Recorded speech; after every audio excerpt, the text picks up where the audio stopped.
Star Citizen's turbulent 12-year development cycle hasn't been much of a secret. A quick search on YouTube or Google will reveal a plethora of issues that the project has suffered since its inception in 2012. From broken promises to cut features, backers have learned to either abandon ship or strap themselves in for a ride with no final destination in sight. Frustrations are at an all-time high, and for many of those working on the game, it's a mutual feeling. But what's actually going on at Cloud Imperium Games, and why have things gotten to this point? On October 1st, the inboxes of CIG developers were hit by a new mandate from Global Head of Production Aaron Roberts. Those working on CitizenCon deliverables must work every day, including weekends, until October 19th. The mandate forced employees to work 19 straight days for a minimum of 8 hours per day up until CitizenCon, with time off in lieu being offered for the Saturday and Sunday hours worked, as well as breakfast goods and lunch being offered. It's a mandate that was quickly altered after staff raised questions about the legalities surrounding it. So instead, CIG opted to give employees Sundays off if they meet the minimum threshold of 56 hours worked from Monday to Saturday, a change that would still be illegal in UK law if CIG employee contracts didn't contain an opt-out agreement of the 48-hour weekly limit. In addition to the sudden change, Insider Gaming had also asked for comment on our original report on the mandate, which seemingly prompted an email to be sent by Roberts to staff to also give employees October 21st off as a free company holiday. Perhaps it was just a weird coincidence, but it's a gesture that some employees say likely wouldn't have happened if the news of the mandate wasn't going to be made public. Most staff saw it as a band-aid over a bullet wound, saying that the company needs a complete overhaul to survive. Some workers think that CIG has already passed the point of no return, with its future heading in an unavoidable crash course due to its mismanagement and overspending. Over the past couple of weeks, Insider Gaming has spoken to over a dozen past and current employees on CIG's current situation, which gives a brief insight into the company's internal workings and possible future. As of 2022, according to its financials, the company has spent $637 million on development, with 2020 to 2022 averaging over $106 million per year. Assuming that the company continues spending around $100 million or so per year, it doesn't take a mathematician to realize that the $790 million raised so far at the time of writing is on the verge, or likely has already run out.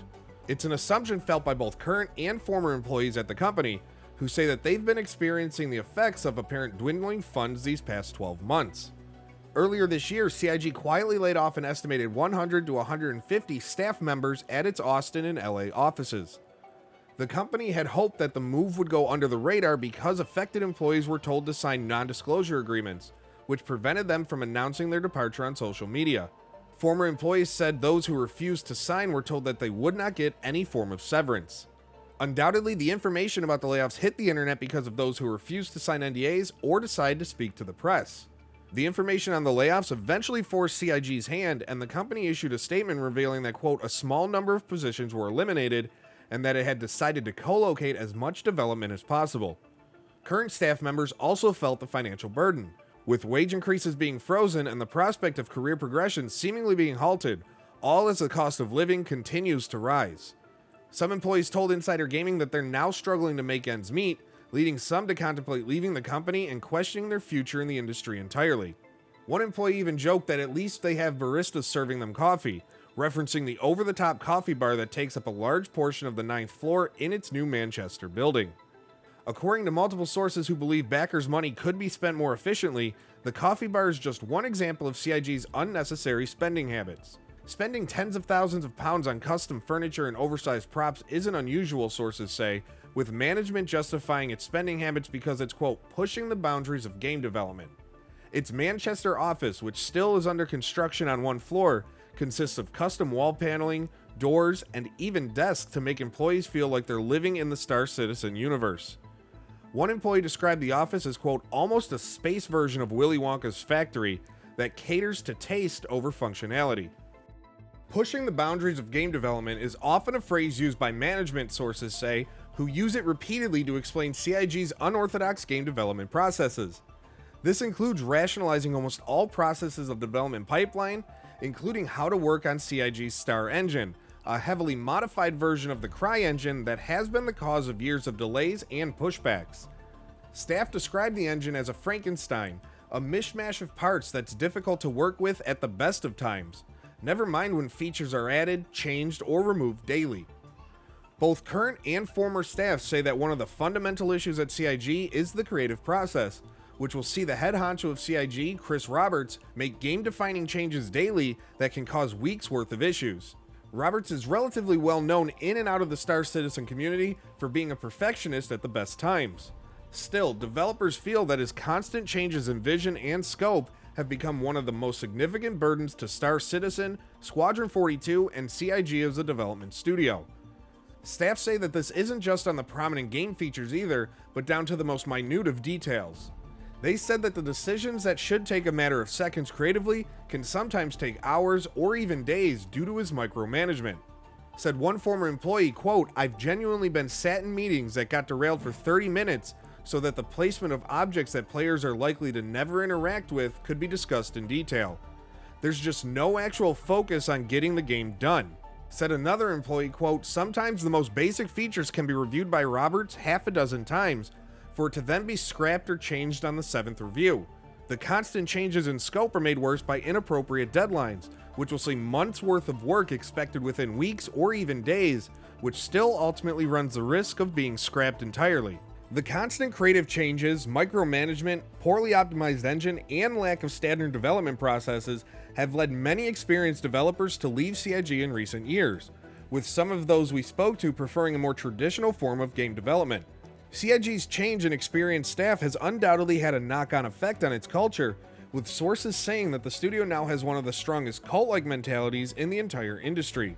It's the result of CIG's own doing, which will see experienced staff replaced by younger and cheaper developers who will find it difficult to learn from more experienced staff because there aren't any. One source even went on to say that they're aware of some people who were hired simply because they were fans of the game. One current developer said that, quote, "It's created an unhealthy place to work where you can't push back on anything." A different former developer added that they're repeating mistakes that other companies made 20 years ago, which contributes to the shortcomings of their ambitious features. Most experienced staff will leave for one reason or another, usually within a year, which has created a studio where a large portion of its staff will have Star Citizen as their first shipped game. It remains to be seen how CIG will continue developing its games as its funds seemingly dwindle, but the studio is actively seeking additional funding and ideas to prolong development. Earlier this year, Microsoft was given a brief presentation for Squadron 42, CIG's spin-off campaign of Star Citizen that consists of about 20 different chapters of various lengths. It's understood that the plan for Squadron 42 is to get the game out the door as soon as possible, with directors of the company hoping that the influx of cash will sustain Star Citizen's development and help push Squadron 42 as a multi-game series. As for when Squadron 42 will launch, that's anyone's guess, but it's understood that the game has only just made it to a feature-complete stage, despite the claims last year. Other ideas to fund Star Citizen, including more ships at higher prices, will not surprise those familiar with the game's development. However, one potential oddball is a third game in development themed around a medieval fantasy. Sources said that the details of the project are slim, but it's a means for CIG to release more than just one style of game. Nevertheless, whether or not the backers of Star Citizen want their money to fund a fantasy game is a question for another time, as is how long the game will take to develop. CIG is set to hold its annual CitizenCon on October 19th and 20th, with fans planned to see a demo of Squadron 42's Chapter 1, which was internally said to, quote, "get our community on board with the fact that they're getting very close to Squadron's full release." Of course, fans should also expect to see a lot more of Star Citizen, but as the past 12 years have shown everyone, nothing's set in stone. For more exclusive news and deep dives like this, be sure to subscribe to Insider Gaming and visit our website insider-gaming.com.